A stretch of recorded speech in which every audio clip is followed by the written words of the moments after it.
لقاءنا دلوقتي مع الأستاذ هاني مرشد الأمين العام لنقابة المعلمين بالشرقية وأحد المكرمين النهاردة. إزاي حضرتك يا أستاذ هاني؟ اهلا وسهلا، ازيك يا استاذ؟ ألف مبروك. الله يبارك فيك. محدش يقول تحيز يعني وشهادتي مجروح، حضرتك تستاهل.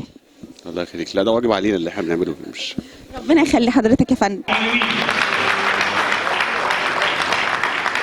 درع التميز والإبداع من السيد اللواء سامي سيدهم والأستاذ خالد عبد الحميد جعفر والأستاذ محمد حسام الدين وكيل وزارة التربية والتعليم بالشرقية إلى الأستاذ هاني مرشد أمين عام النقابة العامة للمعلمين.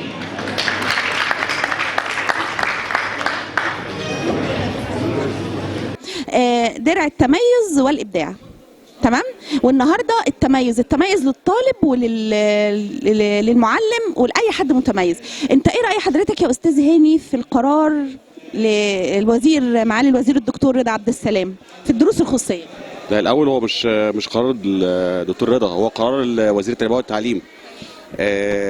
قرار ممتاز، بس عشان اطبقه صح كيفيه تطبيقه ده الاعتراض عليها. يعني لازم اخطط الاول ولازم اختار توقيت مناسب واعمل دراسه مجتمعيه عشان امنع المشاكل اللي حصلت دي. يعني هي الراي العام اولا، واختار التوقيت المناسب واختار الاليات اللي انفذ بيها. مش نقدر نقول الفكره ساميه وجميله، لكن آلية التطبيق آلية التطبيق يعني تطبيق قرار صح في وقت خطأ. تفتكر ان معالي المحافظ المفروض كان رجع للمستشارين والمتخصصين من ابناء التربيه والتعليم عشان يساعدوه، لان هم ادرى بالمجال بتاعهم؟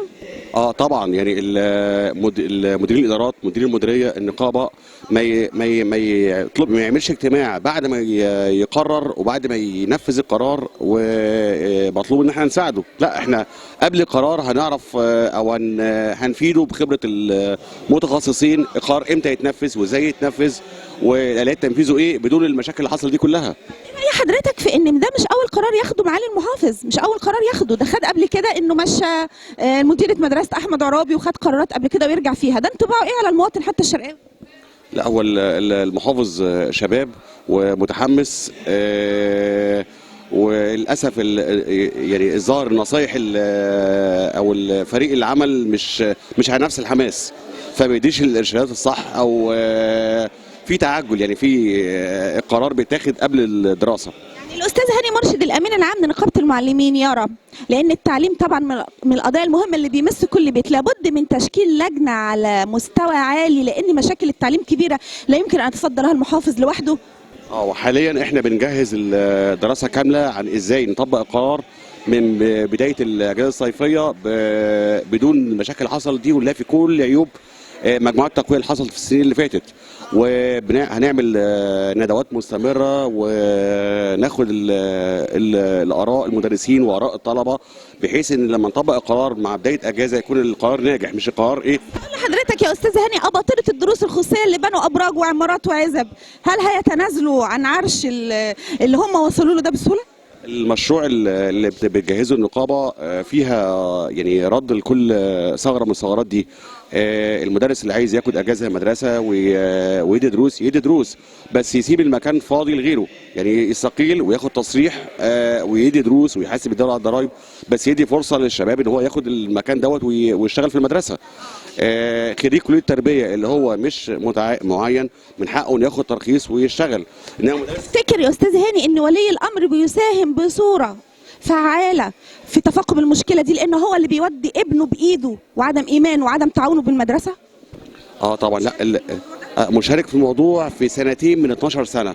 احنا عندنا المراحل الدراسيه 6 سنين ابتدائيه الطلبه حاضره في المدارس، 3 سنين اعداديه اولى وثانيه حاضرين لغايه في ثالثه، الثانوي اولى وثانيه حاضرين لغايه في ثالثه. فالمشكله عندنا في سنتين من 12 سنه خوف من ولي الامر، كله عاوز ابنه يجيب المجموع النهائي في اعتقاده الدروس هتجيب له المجموع النهائي وهيسبق زمايله. فالعلاج للشهاده الاعداديه والشهاده الثانويه يعني هم اللي فيهم الازمه والمشكله. بس لماذا لا تتدخل نقابه المعلمين بوجود مدرسين متخصصين اكفاء في جميع المواد وتساهم بانها بتعطي دروس خصوصيه باجور رمزيه حتى توفر على الاسر المصريه 18 مليار جنيه كل سنه بيخشوا جيوب المدرسين؟ بنجهز حاليا مشروع وتقدم لرئيس مجلس الوزراء في كل، وهيتعلن عنه اول ما يقرر في كل دراسه كامله ازاي نطبق المجموعات التقويه ونقلل نمنع، هنضحك على نفسنا، بنقلل تدريجيا زي الدروس الخصوصيه ونلجا للمجموعات التقويه، والنقابه مجهز المشروع فعلا وتسلم عن طريق النقابه لمجلس الوزراء وهيطلع النور قريب. ايه رأي حضرتك في تجميد ال 10% درجات؟ ما هو ده برضو بس بيساعدني ان الطالب ما يروحش المدرسه. برضو قرار ال 10 درجات الطلبه مش ما كانش فيه ثقه ان الطلبه ترجع القرار هيطبق، وللاسف القرار نجح والطلبه رجعت المدارس، وصلت بعض المدارس ل 85% و100%، والكل فوجئ ان القرار اتلغى، فطبعا دوت رجع نقطه الصفر تاني. رجوع المحافظ الدكتور رضا عبد السلام عن قراره بعد تجمع بعض من الطلبه يدل على اهتزاز اصحاب القرار امام طلبه ثانويه عامه، هل ده يشكل خطر على اجهزه الدوله؟ لا هو ما شكلش خطر ولا حاجه، رد الفعل طبيعي ان ما كانش فيه تهيئه مجتمعيه لتطبيق قرار، يعني ده كان خطا التوقيت في تنفيذ القرار، يعني لو القرار كان في اجازه صيفيه او قبل بدايه الدراسه كان يفرق كتير، رد الفعل ده ما كانش هيبقى موجود، يعني رد الفعل نتيجه تسرع في تطبيق القرار. دفعوا فلوس وحجزوا والدراسه انتظمت وخايفين على غياب اليوم. حضرتك في بعض مرشحين مجلس الشعب اللي هم اتدخلوا بالموضوع بطريقه سلبيه جدا. لا طبعا التدخل يعني يدي صوره انطباع عكسي عن المرشح، يعني استغلال حاله غليان موجوده بدل التهدئه ان انا اشعل عشان خاطر استفيد اصوات او كده، يعني الطلبه واعيه عشان كده رد فعلهم كان طبيعي. تقول ايه حضرتك لمعالي الوزير الدكتور رضا عبد السلام، وهو المفروض كان يكون النهارده مع اولاده الطلبه في التكريم، لكن هو بعت نائب المحافظ اللواء سيد سيدهم.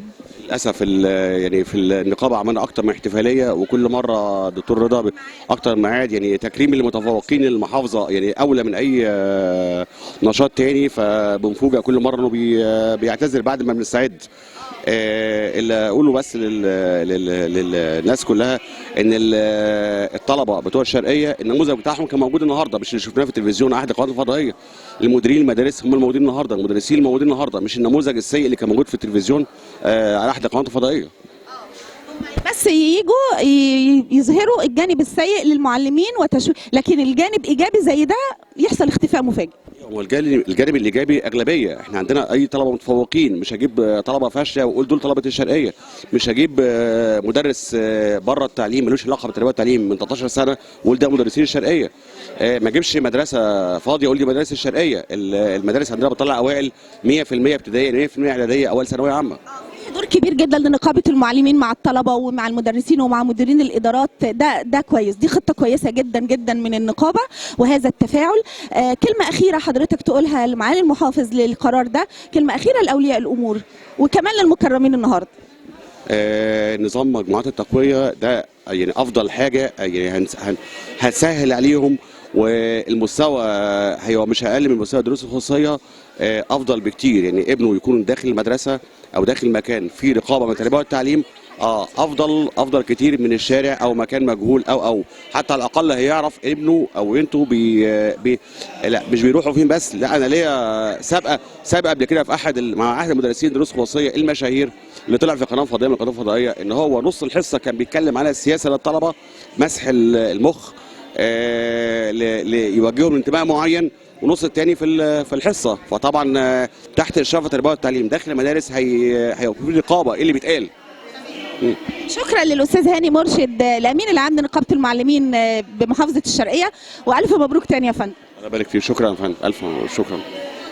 مشاهدينا في كل مكان، نشكركم على حسن المتابعة. كنا معكم من نقابة المعلمين بالشرقية وتكريم أوائل الطلاب في المراحل الثلاث بإدارة غرب الزقازيق التعليمية.